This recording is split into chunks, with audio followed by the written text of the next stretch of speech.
A maioria das pessoas sabe o que significa quando alguém é descrito como um trapaceiro. É uma abreviação para homem de confiança, hoje conhecido como golpista.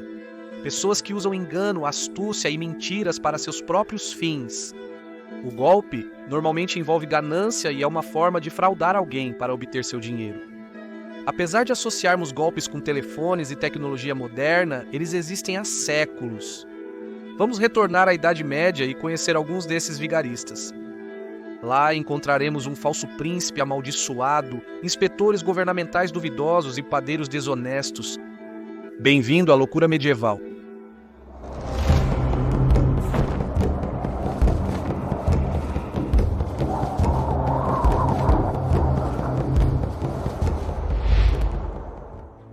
Padeiros ruins.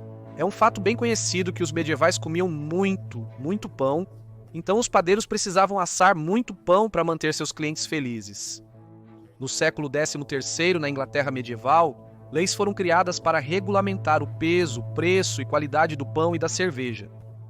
O tamanho do pão e da cerveja foi a primeira lei a controlar a produção e venda de alimentos no Reino Unido, com multas e punições para infratores.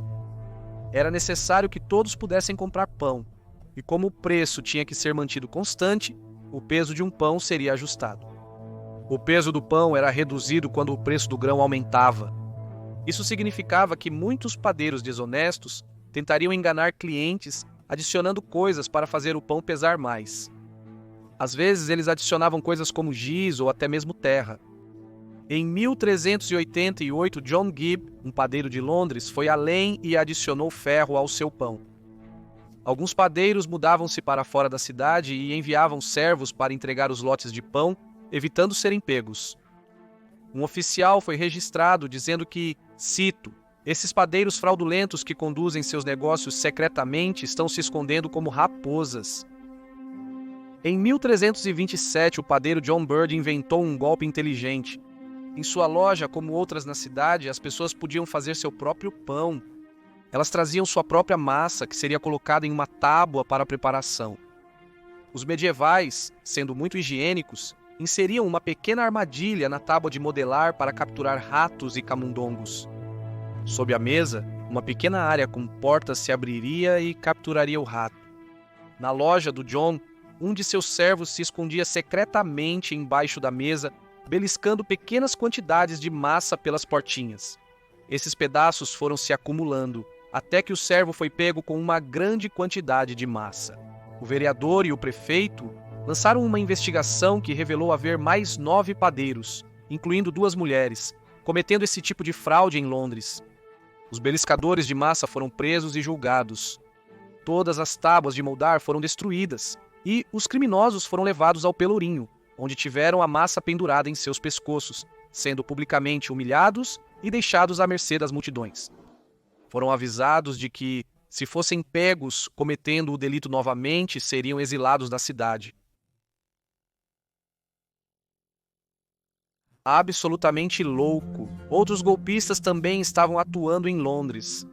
Era mais simples numa metrópole com população tão grande. Em cidades pequenas, era mais difícil enganar os outros quando todos se conheciam.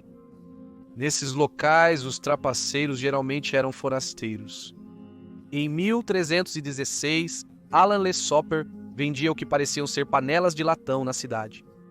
Na verdade, Alan colocava as panelas feitas de metais inferiores no fogo e trabalhava nelas para que parecessem de latão. Quem comprasse uma levaria para casa e, após colocá-la no fogo, se depararia com um pedaço derretido e inútil de lixo. Taberneiros e outros adicionavam corante ao vinho ruim para melhorar sua aparência e misturavam vinho azedo com bom para mascarar o sabor. Os comerciantes poderiam adicionar sujeira a especiarias como a canela. Mendigando, em 1380, 2 homens estavam mendigando nas ruas de Londres. Seus nomes eram Richard Linham e John Ward. Dizia-se que os 2 homens eram comerciantes atacados por ladrões, que roubaram tudo e cortaram suas línguas por precaução. Os 2 mendigos carregavam a língua de John com eles em um pequeno gancho, e para aqueles que podiam ler, havia uma nota anexada que dizia: "Esta é a língua de John Ward." Muitas pessoas eram analfabetas, mas a mera existência de uma escrita para a língua a tornava especial. Os homens abriam a boca, fazendo um barulho estrondoso para mostrar que suas línguas estavam faltando. No entanto, as autoridades da cidade perceberam que tudo era uma farsa. Os homens obviamente tinham línguas, pois ao serem presos e interrogados, confessaram. Eles ficaram 3 dias no pelourinho e depois foram presos. Na Idade Média, mendigos falsos eram desprezados. Aceitava-se que a mendicância era a única forma de sobrevivência para algumas pessoas vulneráveis. Ao fingir, esses 2 homens se aproveitaram da situação e foram tratados como tal. Farsantes, sham, shandi. Existem muitas outras histórias sobre pessoas fingindo ser alguém ou algo que não são. Sem internet ou identificações, era complicado verificar a veracidade da identidade declarada por alguém. A maioria das pessoas seria confiante, e alguém inteligente o suficiente poderia se aproveitar disso. Como o homem que fingiu ser um sargento do xerife de Londres e saiu multando padeiros. Ou aquele que disse ser um dos escritórios do prefeito. Ele inspecionava as tavernas para garantir o cumprimento das normas. Em certos casos, o falso inspetor aceitava subornos de 6 ou 12 pence para ignorar violações das diretrizes, mesmo sem ser um oficial de fato. Outro impostor atrevido se declarou o tomador da cerveja do Palácio Real. Ele foi flagrado visitando várias estalagens, confiscando barris de cerveja, alegando que esta cerveja é necessária para o rei e eu estou levando-a comigo. Você será pago por isso mais tarde. Um vigarista até se passou por um conde. Ele fugiu para Londres porque o rei queria que se casasse com uma dama de companhia da rainha, mas ele não desejava isso. Ele conseguiu que as pessoas o escondessem e cuidassem dele em suas casas. Um comerciante permitiu que o falso conde ficasse em sua casa e dormisse com sua filha, pois ele disse que ela era mais bonita que a dama de companhia da rainha e queria se casar com ela. Alguns até chegaram a afirmar que eram reis de verdade, como Perkin Warbeck, que fingiu ser um dos príncipes da torre, ou Giano de Guccio, de Siena, primeiro Talha, que afirmou ser o rei João I da França e Navarra. O verdadeiro João morreu com apenas 5 dias de idade e foi a pessoa mais jovem a ser rei da França. Rumores começaram a circular de que ele estava vivo, e Giano afirmou ser o legítimo herdeiro do trono. Brincando por aí, era uma sexta-feira no ano 613 na cidade de Harran, sudeste da Turquia. Por ser sexta-feira, dia islâmico de oração congregacional, as mesquitas da cidade estavam lotadas de fiéis. Eles realizavam as abluções rituais e desenrolavam os tapetes de oração. Mas um dos congregados não se encaixava bem. Ele era, na verdade, um macaco. Ele se vestia como um homem, usando roupas opulentas e perfumado como um príncipe real. A sela no mulo que ele montava era feita de ouro finamente decorado. Ele era escoltado por escravos indianos que levavam seus sapatos e tapete de oração. O macaco entrou na mesquita, fez a oração de saudação habitual e usou suas contas de oração para a contemplação pessoal. Os fiéis assistiam perplexos e, conforme a multidão aumentava, os servos do macaco espalhavam uma história pela mesquita. Disseram que ele não era um macaco de verdade, mas sim um príncipe importante de um dos reinos mais ricos da Índia. Sua esposa, com ciúmes de sua aparência e piedade, o amaldiçoou, transformando-o em uma besta. Conforme a história se desenrolava, o macaco pressionou um lenço contra os olhos e chorou. Os escravos revelaram que a esposa do príncipe o mantinha como refém, jurando só acabar com a maldição em troca de uma grande quantidade de ouro.